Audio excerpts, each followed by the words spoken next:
Boa noite a todos e todas. Eu sou o professor Brandon e hoje retomamos aqui mais um conteúdo de literatura, no caso, aula 7, para falar sobre as escolas parnasianista e simbolista. Lembrando desde já que são duas escolas distintas, no caso, no conteúdo da aula 7 a gente tem duas escolas literárias e uma não é tendência da outra e uma nem não é também o segmento da outra, como acontece lá no realismo e naturalismo.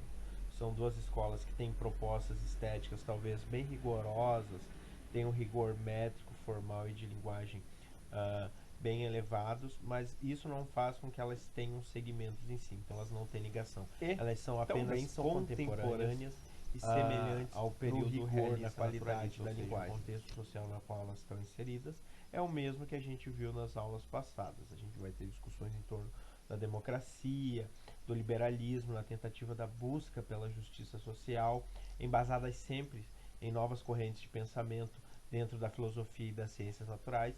E todas essas discussões e correntes de pensamento, elas vão ter um objetivo só, que é a luta imperialista. Então vão se perceber nesse período que há uma espécie de poder imperial. Quando eu digo imperial, não tem nada a ver propriamente com a corte imperial, a família imperial, mas um poder imperial no sentido de domínio. Essas lutas imperiais vão estar muito envolvidas ao poder que domina todos os continentes de alguma forma e todas as superpotências do mundo, no caso ligado à Europa, América e tudo mais, certo? Uma discussão que cabe mais ao conteúdo de história e sociologia. Mas nesse período, a gente vai ter lá no finalzinho do século XIX a fundação da Academia Brasileira de Letras. Isso vai ser muito importante porque ele vai dar uma visibilidade maior para o trabalho intelectual ou para o trabalho do escritor em si. Por quê? Lá no romantismo a gente falou um pouquinho do mecenato, do artista, do escritor sendo sustentado por uma figura, certo? Quando chega o fim do mecenato, o escritor ele basicamente tem que ir para a rua, tem que buscar o seu trabalho, tem que fazer da literatura o seu ganha-pão.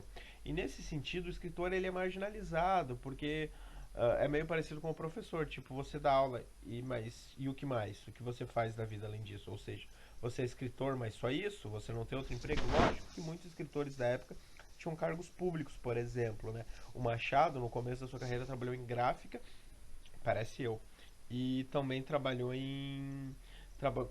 como no órgão de censura do Império. Então ele vistoriava as obras literárias, principalmente teatro, para ver se elas podiam passar e ser produzidas na corte.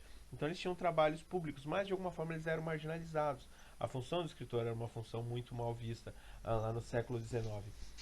Mas com a fundação da Academia Brasileira de Letras, de alguma forma o escritor ele passa a ser integrado socialmente, mas muito mais do que integrado, ele ganha uma posição de prestígio, ou seja, ele é valorizado muito na sociedade, ele tem uma posição hierárquica, o seu trabalho tem um valor, uma erudição, um classicismo que o coloca acima de outras, outras profissões da época em si. Como eu falei, parnasianismo e simbolismo são duas escolas separadas. Então vamos lembrar aqui o que é o parnasianismo para depois a gente entrar no simbolismo.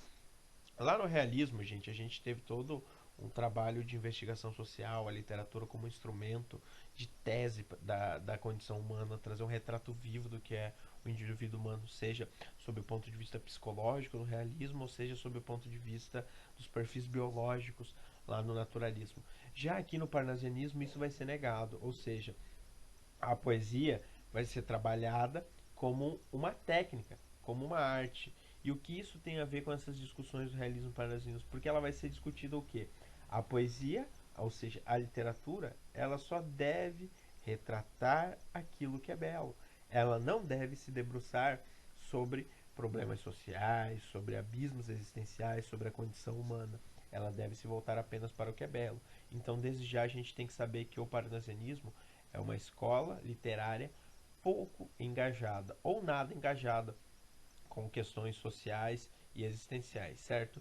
Então, com esse trabalho de transformar a poesia numa espécie de técnica, existia uma espécie de rigor de trabalho acadêmico em buscar a perfeição formal da poesia. Então, para produzir a literatura desse período, a poesia tinha que ter o quê? Um vocabulário muito bem refinado, repleto de termos eruditos e dicionarescos, ou seja, palavras muito não muito comum no cotidiano, porque no realismo a gente vai ver o que? A tentativa de uma linguagem mais cotidiana e direta, certo? E aqui no Parnasianos não, vai ser um vocabulário mais refinado, mais erudito, ou mais rebuscado, com uma tentativa de exaltar o trabalho poético. E as construções sintáticas, ou seja, as construções das frases, elas vão ser muito bem elaboradas. E isso requer o quê? Um domínio preciso da língua, ou seja, vai ser de alguma forma um trabalho um pouquinho elitizado, porque para se conhecer a língua em todas as instâncias, em todo o seu teor gramatical, é preciso o estudo. E ainda a gente vai ver nessa época um retrato da sociedade de que o conhecimento e o estudo é legado a poucos. Então, poucos já não conseguem ter o conhecimento da língua. Imagina poetas ou escritores intelectuais, enfim, que tenham esse domínio completo da língua portuguesa em si e também, logicamente, com suas bases no latim. Então, essa sintaxe ela vai ser muito bem construída a partir das regras gramaticais. E a rima vai ser muito importante aqui porque a rima vai dar uma musicalidade praticamente redonda, praticamente perfeita aos versos. Então, para trabalhar a rima, também vai precisar de um rigor muito profundo dentro do vocabulário, dentro da semântica e da sintaxe, ou seja, a produção de sentido das palavras. E a métrica vai ser a divisão silábica, que são os versos decassílabos e os dodecassílabos, ou seja, cada verso tem que ter a mesma quantidade de sílabas poéticas, que são bem diferentes das sílabas uh, da divisão silábica que a gente aprende lá no Fundi 1 com a professora. Então aqui a gente pode perceber que para produzir a poesia vai ser tão semelhante a você produzir um trabalho nas normas da BNT. E eu acho que é mais fácil produzir uns trabalhos na norma da BNT do que esse rigor na tentativa de produzir uma poesia perfeitamente redonda, perfeitamente técnica e trabalhada, certo? O trabalho da poesia ele vai ser muito semelhante a um trabalho de ourives, de escultor, ou seja, vai talhar a poesia até ela ficar perfeitamente alinhada e redonda. E é bem importante a gente lembrar isso, gente, que, poxa, parece um pouco simples pensar, se tem conhecimento em língua portuguesa, tem a capacidade de produzir dentro desse rigor, dessa técnica formal da poesia. Não, pelo contrário, vai ser bem complexo isso, porque quando a gente fala de termos eruditos, não é a gente pegar um dicionário de termos eruditos ou apenas um dicionário e ficar selecionando as palavras, não. Isso era um conhecimento já de domínio. Então era preciso que tivesse domínio da língua, não improvisar ali, tipo, quem sabe faz ao vivo, não. Eles tinham já um domínio prévio daquilo, eles estudavam a língua a fundo para conseguir produzir aquilo, certo? Então o teor dessa poesia ele vai ser bem rigoroso quanto às regras gramaticais. Isso vai impedir que exista o quê? A licença poética. O que é a licença poética? A licença poética é quando há um texto poético e existe um erro gramatical, proposital talvez, naquele poema. Esse erro gramatical ele vai ser o quê? Uma licença poética, porque ele não vai ser considerado um erro gramatical. O texto ele se adaptou ao erro gramatical para ter sentido. Então, por isso a gente chama de licença poética, não inadequação linguística, erro de português, erro gramatical, enfim. Essa licença poética ela vai ser produzida através dessa adaptação de sentido para o poema ter sentido. No parnasianismo não vai haver isso, porque ele vai ter que ser firme e obediente a todas as regras gramaticais. E com isso, com a gente tem esse conhecimento da língua legado aos poucos, a gente vai ver que vai ser uma arte, uma poesia ligada apenas às elites, ou seja, só quem tem esse conhecimento, esse domínio prévio da língua, é que vai ter uma noção do sentido, do valor daquela poesia nesse período. E mais do que isso, a gente vai ter o que? Somente um gênero literário, que vai ser o gênero lírico, no caso só a poesia, né? A gente não vai ter prosa, e a gente só vai ter um dos gêneros poéticos dentro ali, que vai ser o soneto, que vai ser o verso com o poema com dois quartetos, dois versos de quartos, duas estrofes de 4 versos e dois tercetos, duas estrofes de 3 versos. Essa é apenas a forma. Então percebam como é muito mais complexo e difícil produzir uma poesia a partir desses moldes. E a gente vai ter o quê? Um retorno também a alguns temas clássicos, vai ter a valorização do belo e do que é racional, e isso vai fazer o quê? Com que eles se voltem para temas propriamente vazios. Como eu falei, não vai ter um engajamento com questões sociais. Então a sexta de Nero, no caso seria o sono de Nero, a sexta seria aquele sono depois do almoço, vai ser um dos temas. O sonho de Marco Antônio, o vaso grego. Vai ter o quê? Uma tentativa de explorar temas exóticos e temas orientais, então temáticas como estátua, objetos antigos, vasos, quadros, pinturas, tapetes, vão ser muito recorrentes nessa poesia, ou seja, vai ser propriamente descritivista. Essa poesia vai ser construída a partir de uma linguagem descritiva e abusiva, ou seja, é a tentativa do retrato, de retratar aquele lugar, de retratar a beleza, as formas, os traços, as cores. E um termo que é bem importante vocês lembrar desde já é arte pela arte. Esse termo basicamente resume a proposta parnasiana, porque lá no realismo a gente tinha o que? A tentativa da literatura ser um instrumento de investigação social, uma tentativa de questionar, buscar a sociedade o que ela é, o que é o indivíduo humano, no que ele se pauta, no que ele se construído. Aqui não. Por que fazemos arte? Simplesmente pela arte, pelo gosto do belo, pelo gosto do que é racional, pela formosura, pelas cores, pelos traços. Então, arte pela arte basicamente ajuda a definir o que é o parnasianismo. Lembrem bem que muitas questões de vestibular vão trazer essa pegadinha. E o termo arte pela arte resume basicamente o parnasianismo, certo? E outro termo que é uma metáfora bem importante é a Torre de Marfim. Quando eu trago ali que não vai ter nenhuma ligação com a política e temáticas sociais, a gente precisa saber que esse termo Torre de Marfim é uma metáfora para aquele grupo de intelectuais que se coloca numa posição superior e não consegue enxergar a realidade, não se preocupa com temas da realidade. Eles colocam uma posição tão superior que aqueles problemas sociais já não o tocam mais. Ou seja, é uma poesia, eu diria até alienada, porque se volta apenas pelo prazer estético da arte, da linguagem, e não se debruça sobre a realidade, sobre o que ela é. Então, Torre de Marfim ajuda a complementar esse termo arte pela arte, certo? E nessa imagem a gente vai ter a tríade parnasiana brasileira, né? Então a gente vai ter os três principais autores do parnasiano no Brasil, que é à esquerda o Raimundo Correia, ao meio o Alberto Oliveira e à direita o Olavo Bilac. O Olavo Bilac vai ser uma figura ímpar para esse período da literatura no Brasil, ele vai ser uma das principais figuras que os modernistas brasileiros vão se voltar para crucificar, né?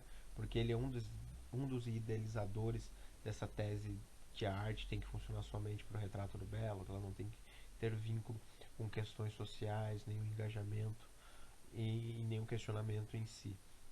Então esses vão ser os três autores principais do Brasil. Vai lembrar que o parnasianismo aconteceu em Portugal e também na Europa. Mas é bem mais importante a gente focar aqui no Brasil, porque o parnasiano no Brasil ele vai ser uma espécie de válvula de escape para a tese que os modernistas vão trazer de reformar, de reivindicar, de romper com toda a estética vigente de literatura no Brasil. Então tudo isso que os parnasianos estipularam ali no final do século XIX, ele vai cair por terra. Os modernistas vão cuspir, vão escarrar em cima, porque não é o que eles buscam mais como arte em si. Então é por isso que a gente só está estudando o parnasiano no Brasil em si. O Raimundo Correia, esse rapaz aqui da esquerda, ele vai ter uma obra bem bacana, que vai se voltar muito para a mitologia, para civilizações antigas, para o caráter filosófico, né? Para a tentativa de racionalizar o pensamento. E ele vai ter um pouquinho de um traço romântico, que é a poesia dele, por mais descritiva que seja, ele vai trazer um pouquinho de melancolia. Ele vai trazer uma melancolia diante do mundo, o que é o mundo. Então ele vai trazer o que? A descrição sentimental dele em si, certo? Ele vai ser um dos poucos que vai fugir dessa lógica da arte pela arte. Ele vai esboçar um certo sentimentalismo na obra, mas sem fugir da racionalidade, que é o foco central de toda a poesia dele. Então a poesia dele vai ser muito voltada para a sonoridade, para o refinamento de vocabulário e para as imagens. Vamos lembrar que essa capacidade linguística de descrever ajuda na construção das imagens poéticas em si. Então vai ser uma obra com bastante perfeição formal, com uma beleza bastante plástica que vão ajudar a dar um traço peculiar apenas para a obra dele, certo? Já o do meio aqui, o Alberto de Oliveira, ele vai ter já uma obra muito mais descritivista, visualista, uma obra com bastante objetividade. Ele vai ser muito fiel à teoria da arte pela arte, certo?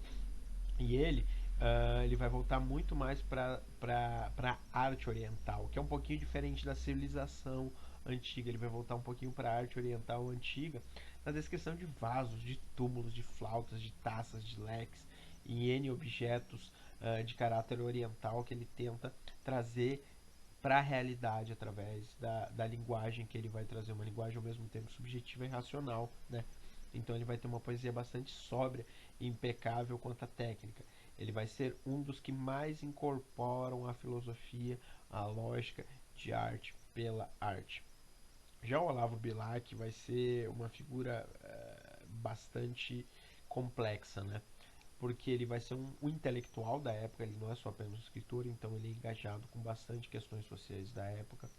Ele tinha uma espécie de roda de amigos, assim, em que eles discutiam temas, e ele era um acadêmico, ele era alguém que estipulava a arte, o conhecimento a partir apenas da academia, nada do conhecimento leigo, né? Ele pautava num conhecimento voltado até para o cientificismo, diria, né?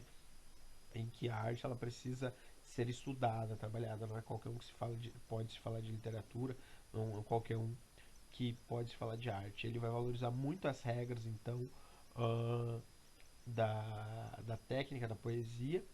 Ele vai fazer uma poesia bastante perfeccionismo. Ele é um cara muito persistente. Persistente no sentido que ele trabalha diversas vezes o mesmo poema até o poema ter a perfeição que ele quer. Então ele tem essa complexidade muito grande. E ele, como eu falei, vai ser a figura muito escrachada dentro do modernismo brasileiro, né? Tanto que ele era chamada de um poeta joalheiro, porque ele trabalhava igual um ourives em cima de cada poema, fazendo um apelo às artes visuais. Então o poema dele até tinha um diálogo com as artes plásticas visuais pela tentativa de que aquele poema tivesse forma, tivesse textura, tivesse uma linguagem quase sensitiva ao ler o poema em si. Aqui a gente tem o Mal Secreto, que é um poema do Raimundo Correia, em que a gente pode notar muito a sonoridade e a construção de imagens que ele traz aqui quando ele fala, por exemplo, quanta gente que ri, talvez consigo, guarda atroz, recôndito inimigo, como invisível, chaga cancerosa, quanta gente que ri, talvez existe, cuja aventura única consiste em parecer os outros venturosa. Então percebam os pares de rima, que ele trabalha muito bem com consigo, inimigo, cancerosa, venturosa, existe, consiste, e também o teor de filosofia que ele traz, o sentimentalismo que de alguma forma transborda nessa linguagem peculiar. Aqui a gente tem o vaso chinês. Fiquem atentos que esse é um poema muito recorrente em questões sobre o Parnasianos, e o vaso chinês segue fiel à tentativa do Alberto de Oliveira em retratar objetos. Então, olha como ele se debruça sobre a beleza, a raridade do vaso, quando ele fala estranho mimo, aquele vaso, viu casualmente uma vez de perfumado, contador sobre o mármore luzidio entre o leque e o começo de um bordado.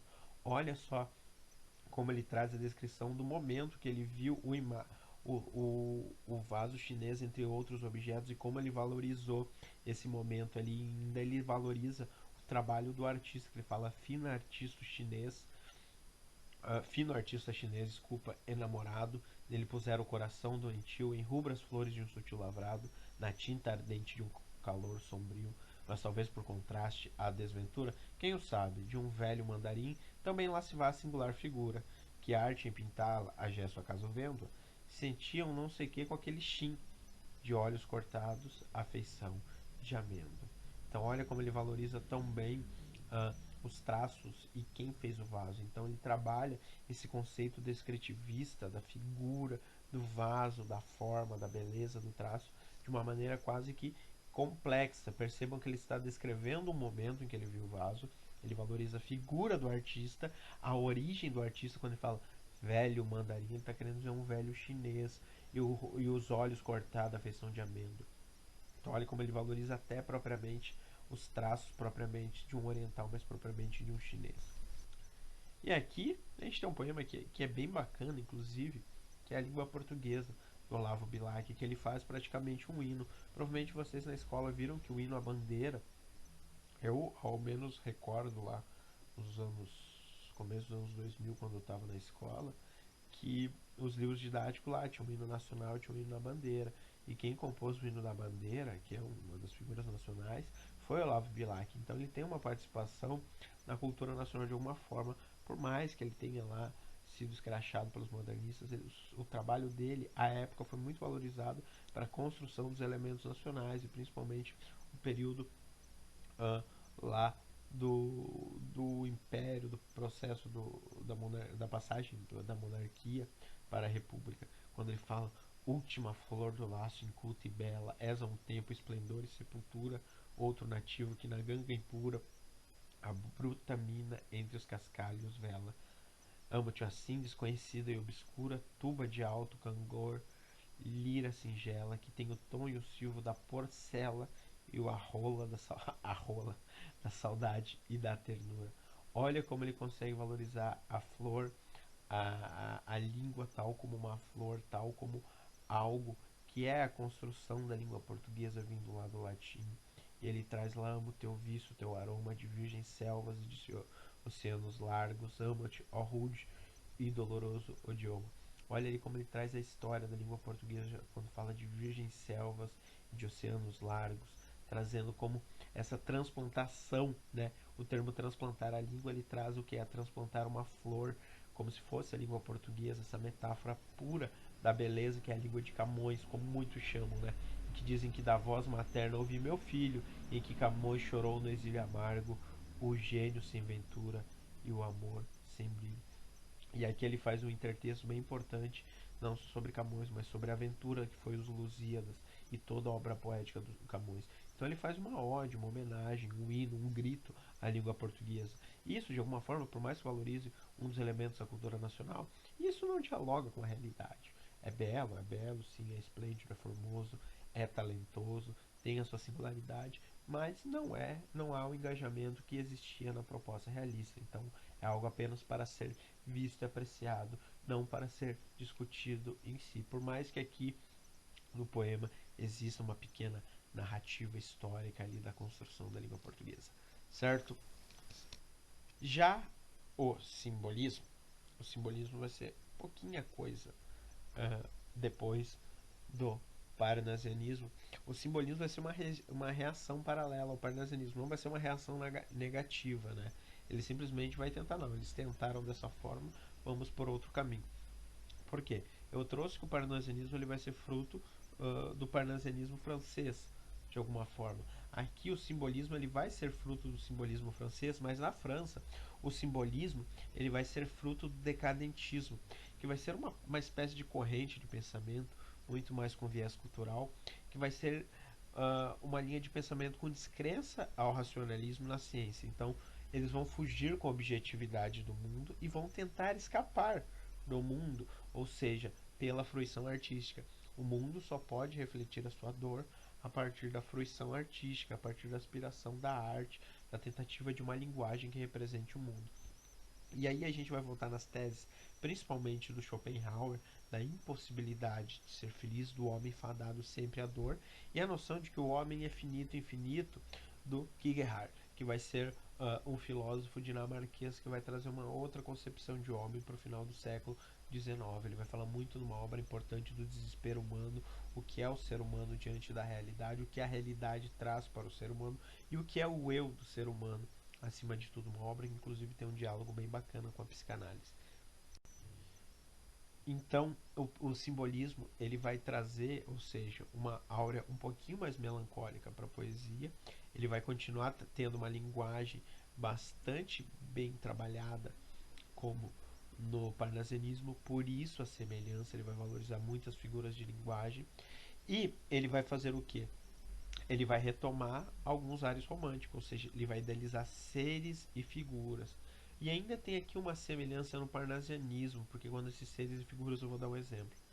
Lá no parnasianismo tinha a valorização do vaso chinês, um tapete oriental, da cesta de Nero. Já aqui no simbolismo eles vão valorizar o quê? A beleza pela beleza. Então a beleza vai ser o quê? Uma figura. Eles vão tratar a beleza como ser. Então eles vão dar uma certa religiosidade, uma espiritualidade para a beleza, ou às vezes até para a dor. Todos os temas em si, eles vão ser tratados como símbolos, como temas, não apenas como elementos subjetivos. E aí a gente vai ter o quê? A gente vai ter uma certa espiritualidade e um vocabulário litúrgico. O vocabulário litúrgico vai ser todas essas referências a celebrações religiosas. Então vai ser uma poesia bastante espiritual. Lá no parnasianismo não tinha essa tentativa de espiritualidade, pelo contrário, por mais que haja uma semelhança com a espiritualidade, no modo como eles lidavam com as imagens, com a beleza das coisas, não era uma espiritualidade escancarada. Aqui é uma tentativa de espiritualizar. Por quê? Para que a poesia seja sentida, para que a linguagem seja capaz de tocar o indivíduo humano. Por isso a gente vai ter figuras como a sinestesia, a assonância, a aliteração, que vão o quê? Vão dar uma outra linguagem para a poesia. Quando a gente fala de linguagem, vamos lembrar que no simbolismo não é aquela coisa assim, vamos fazer uma linguagem mais solta, uma linguagem mais suja, uma linguagem mais direta, uma linguagem mais detalhista. Não. Quando o simbolismo estipula criar uma nova linguagem, eles eliminam todas essas teses que a gente possa imaginar sobre o que é uma nova linguagem. Eles querem fazer uma linguagem capaz que o ser humano não apenas leia, o homem no caso, né? Não apenas leia a poesia, observe a poesia, que ele sinta, que a poesia se torne algo tátil, algo feito talvez de carne, osso e matéria. Então por isso eles vão fazer uma nova linguagem, uma linguagem transcendental, que transcende a própria língua. Então isso é a inovação da linguagem que eles buscam, não é uma linguagem diferentona, é uma linguagem transcendental que transcende, que vai além do que a poesia é e que atinge o indivíduo humano a ponto que ele toque a poesia, que ele sinta a poesia, que ele veja a poesia, que a poesia coexista no mesmo espaço que ele, não apenas ali uma meia dúzia de versos dentro de um poema em si. Vale lembrar aqui, gente, para as figuras de linguagem, dá uma olhadinha na aula da professora ali sobre sinestesia, assonância e aliteração. Vou falar um pouquinho aqui, mas lá na aula da professora vocês vão ter uma base bem melhor e com mais espaço, porque é o foco na aula dela, trabalhar isso, do que aqui em si, certo? Gente, enquanto eu digo ali que a gente vai ter essa nova linguagem, essa linguagem mais precisa, mais próxima da realidade, uma linguagem que o indivíduo humano acabe sentindo a, a poesia talvez como um objeto, como um ser, a poesia como algo tátil, a gente tem que pensar aqui a partir de alguns títulos de poemas, como Tardes como as músicas de violinos. Olha, olha como esse título traz uma certa harmonia. Tardes, você pensa na tarde, ou seja, naquele lugar vazio, naquele lugar ameno, naquele lugar cheio de marasmo, e a música de violino ajudando a transbordar a carne. Então ele constrói uma figura de linguagem muito precisa, uma imagem muito autêntica do sentimento do que é a tarde. Há perfume frescos como carne de crianças. Olhem como isso traz o que? A ideia de juventude, a ideia de pureza, perfumes frescos e criança, coisa da infância, do nascer, silêncio da cor. E aqui a gente está trabalhando justamente a sinestesia. A cor é algo que a gente observa pelo sentido visual, não pelo sentido auditivo. Então você imagina um silêncio da cor. E aí você começa a questionar a que ponto as cores podem ser ouvidas. E aí, como cheiros salgados, fria transparência luminosa. Olha essa ideia de luz, de reluzência, de claridade, de iluminação que traz só esse trecho. E também a questão sensitiva, porque ele fala transparência luminosa, mas ele fala o que? Uma transparência luminosa e fria. Quando ele diz fria, ele diz que é possível sentir a luminosidade. Então percebam como ele mexe o que? Com os sentidos. E essa tentativa de mexer com os sentidos através da sinestesia é que ele vai buscar o quê? Ele vai tentar buscar que a poesia seja sentida, não apenas lida, que a poesia seja algo sensitivo e tátil em si. E aqui, gente, eu vou trazer aqui uns exemplos aqui de aliteração e assonância. Quando a gente acaba falando, por exemplo, aqui de aliteração, a gente vai ver tipo frases que elas têm basicamente a, a repetição de fonemas muito semelhantes, tipo fujamos flor a flor desses floridos fenos. É muito parecido com o rato roeu a roupa do rei de Roma. Por quê? Porque ele repete basicamente os fonemas semelhantes ou ele valoriza basicamente as consoantes em si. Igual quando ele traz a amargura do fundo das sepulturas. Aí a gente já está trabalhando na assonância, porque a gente está trabalhando um pouquinho da musicalidade do poema, um pouquinho das rimas. Então, no primeiro exemplo, fujamos flor a flor desses floridos fenos, a gente vai ter um exemplo de aliteração, a repetição de fonemas idênticos ou parecidos no início da palavra. Ele vai ser mais comum em consoantes, mas ele sempre vai valorizar o início da palavra. Já a assonância, ele vai valorizar o que é a repetição de fonemas idênticos ao fim da palavra, igual amargura, sepultura, certo? Então ele vai trabalhar mais a rima nesse sentido. E nos poemas simbolistas isso vai ser bem evidente.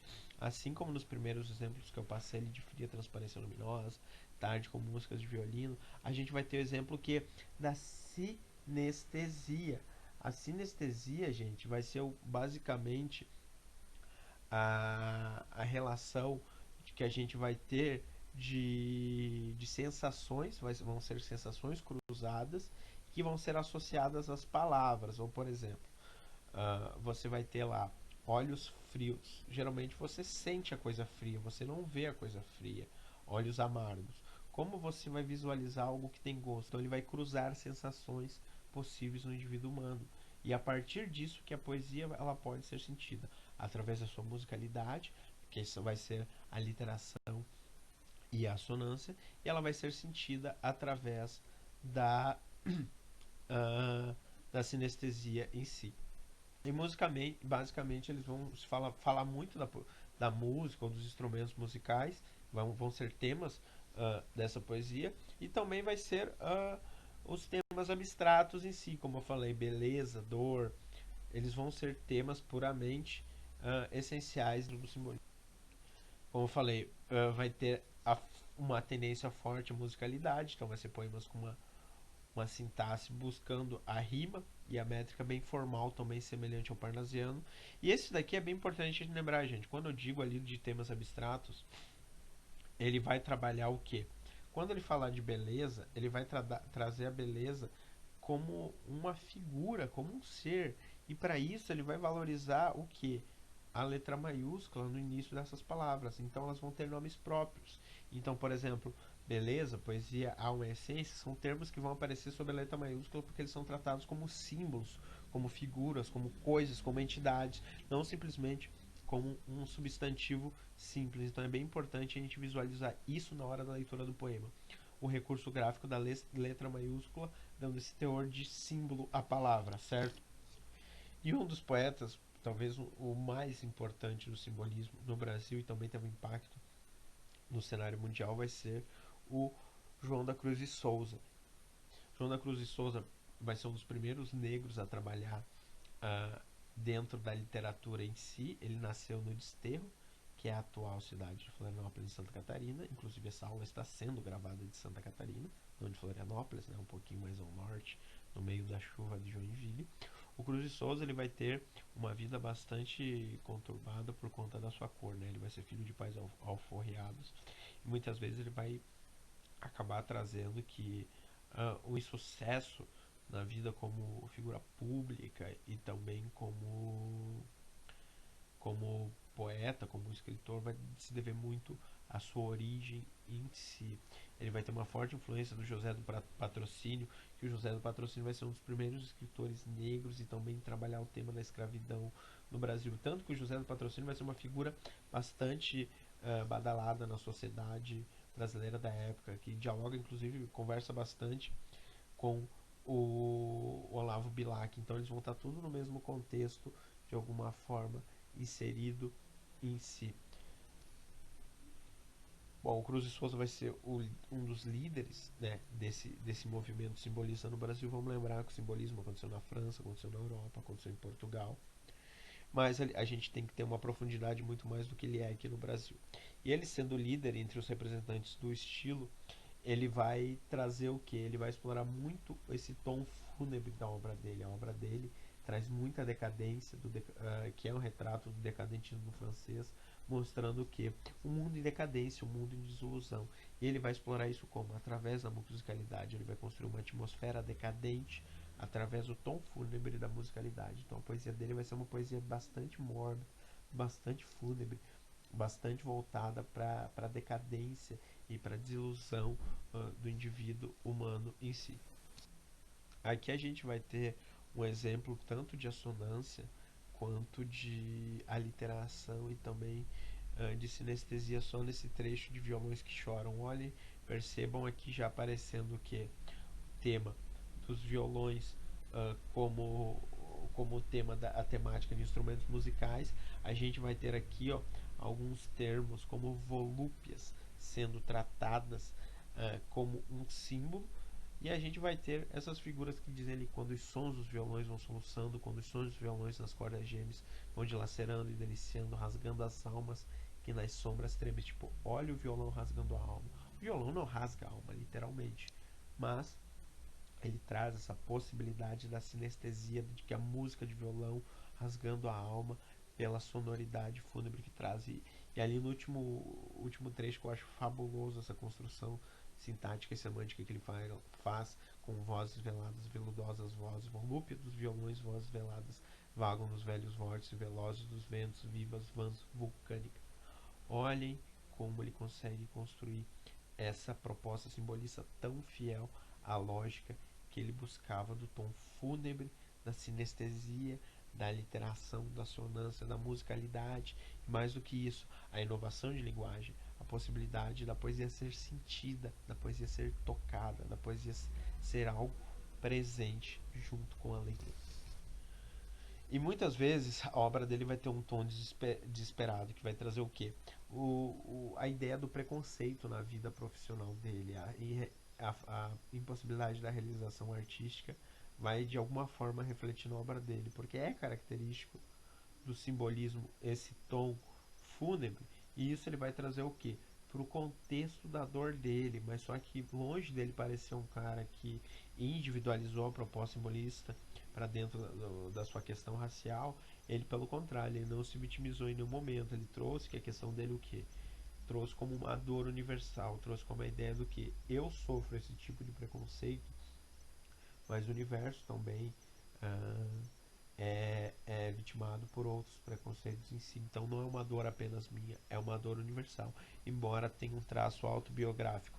Um poema dele, gente, que é bem complicado, na verdade, de fazer essa leitura no momento que a gente está, traz muito a ideia do sentimento que ele tinha enquanto negro, filho de pais alforriados, com a impossibilidade de ter o mínimo sucesso, tanto na carreira profissional, porque enfim, como ele trabalhou em cargos públicos, ele precisava ascender, sustentar para sobreviver. Caso isso, ele ia ter que voltar talvez a ser escravo ou uma outra profissão com, enfim, menos liberdade.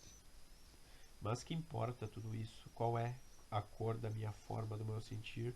Qual é a cor da tempestade de lacerações que me abala? Qual dos meus sonhos e gritos?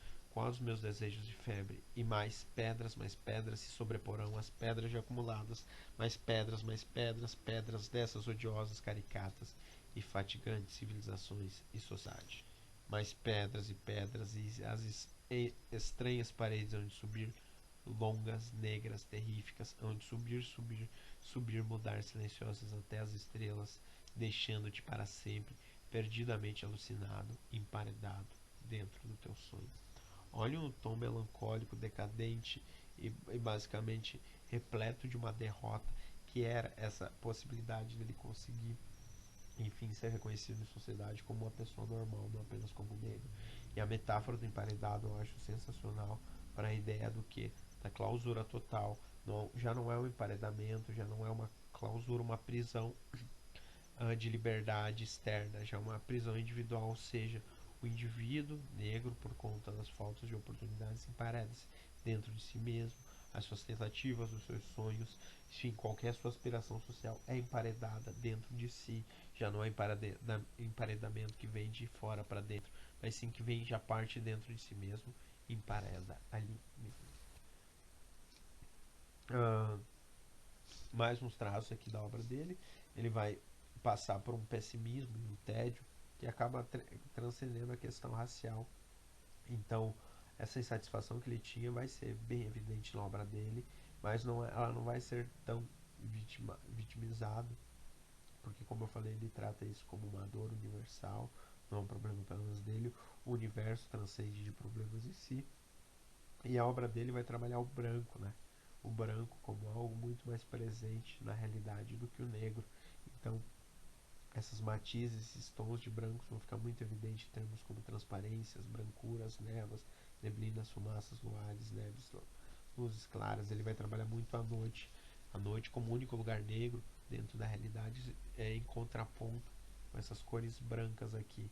E ele vai ter um certo engajamento, ele vai ser um dos poucos que engaja um pouquinho de questões políticos sociais dentro da poesia dele, por conta muito da sua origem, e também não só da origem, mas pelo momento histórico que ele está inserido e o lugar que ele está inserido, né? Vamos lembrar que ele está aqui no Brasil, pós Lei Áurea, pós passagem da monarquia para a república. Então, isso vai ser um traço bem peculiar da obra dele. Ele vai morrer de tuberculose numa espera quase que religiosa pela morte, né? Ele espera a morte como ele espera um ônibus passar, porque a morte para ele, sendo a vida que ele levava, o sentimento que ele tinha sobre as esperanças e expectativas da vida dele, vão trazer a morte como uma certeza quase que comum no seu dia a dia em si. Só para resumir, gente, aqui do parnasianismo e simbolismo, vão ser escolas contemporâneas mais individuais, parnasianismo lá naqueles moldes de arte pela arte, belo pelo belo, já o simbolismo vai ser aquela poesia transcendental, trazer uma nova linguagem para uma poesia sentida, vão se assemelhar apenas no rigor da forma e da linguagem, ou seja, na sua característica de valor estético da linguagem, e eles vão basicamente encerrar, isso é bem importante, as tendências eurocentristas no campo literário. Por quê? Porque a partir da próxima escola literária vai haver um hiato.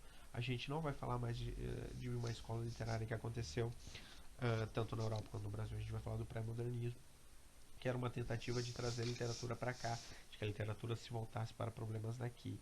Então, quando a gente fala de encerrar tendências eurocentristas, é que a partir do parnasianismo, nada mais veio importado, adaptado a realidades de lá e aqui. Basicamente, o Brasil fez uma literatura falando do Brasil. Mas isso vai ser assunto para a próxima aula. Aqui eu só queria falar de algumas figuras que foram muito influentes na Europa, como o Charles Baudelaire, que vai ser um dos poetas que traz para a França uh, essa concepção do parnasiano com uma obra magnífica que é As Flores do Mal, o Arthur Rimbaud e o Paul Verlaine, que eles vão trazer uma poesia simbolista muito revolucionária, muito ácida. Eles vão ser conhecidos como os poetas malditos, que de alguma forma vão balançar o cenário das artes na França e que de alguma forma vão influenciar futuramente uh, com o advento das vanguardas europeias em toda a Europa. Então eles vão trazer um cenário bem conturbado para as artes da época. O Eugênio de Castro, e o que vai fazer parte do simbolismo, perdão, do parnasianismo, e o Camilo Peçanha do simbolismo, eles vão ser aqueles autores que eu falei que fundaram revistas em Portugal para ajudar a divulgar a poesia e esses novos movimentos literários que ocorriam nesse período, certo? Gente, por hoje é isso, vou deixando aqui. Logo a gente se vê para resolução de exercício. Um beijo, fique com Deus e até breve. Tchau.